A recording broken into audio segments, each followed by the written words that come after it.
in Toronto this afternoon, and I'm delighted to be joined by Jan De Silva, CEO and President of the Toronto Region Board of Trade. Jan, thank you so much for agreeing to participate in our Business of Trust programme. We've been talking about the civic principles, the guiding principles for building trust. And my first question to you, Jan, is there one particular principle that resonates with you, and for what reason? Absolutely. The one that resonates the most is integrity, because without a strong platform of integrity, nothing else can be influenced.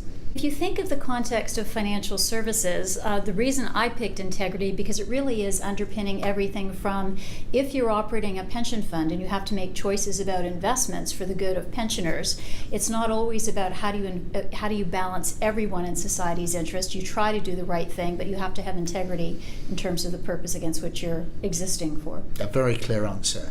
My second question really is in relation to the recommendations that you see on our placemat. Again, is there a particular recommendation that catches your eye, and for what particular reason? Yeah, and I think just lined up with my previous answer on integrity, it's doing the right thing.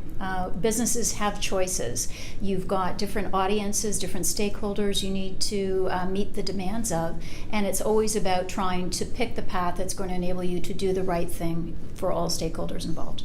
Gosh, another very, very clear statement. Very, Okay. very, very clear.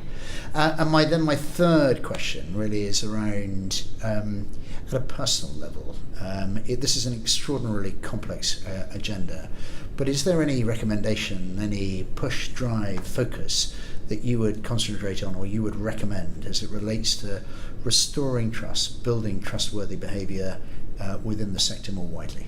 I think the big turbulence at the moment towards trust, and in particular in financial services, has to do with the tech sector.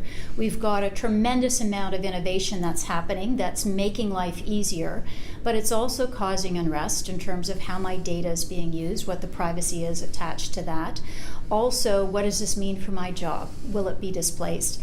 As with the City of London, we do a lot of work in the Toronto-Waterloo corridor on fintech. It's our fintech hub in the country. And last week, our Canadian tech community signed a Declaration for Good, which is all about how do we be transparent and respectful around data, because data is integral to some of the applications we're developing, and how do we also foster inclusive growth by building a platform for inclusivity, both gender and all kinds of diversity, but also building a platform for reskilling our talent for the future.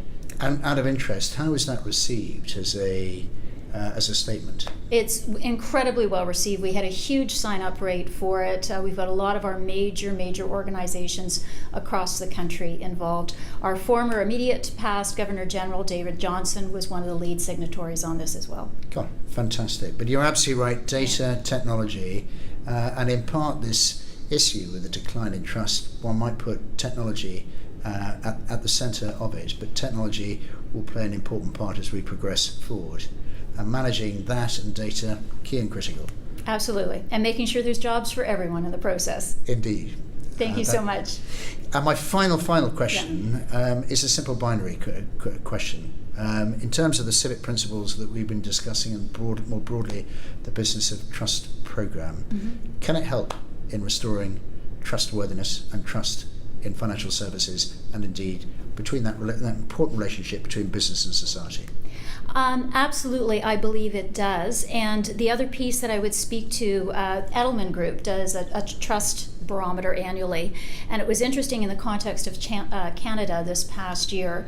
The most trusted platform between government, media, and business leaders was in fact, surprisingly, business leaders, which means there's a platform there or a channel for our business leaders to be speaking openly with their workforce about why choices are being made the way they are and what this means for the community and why they're moving forward.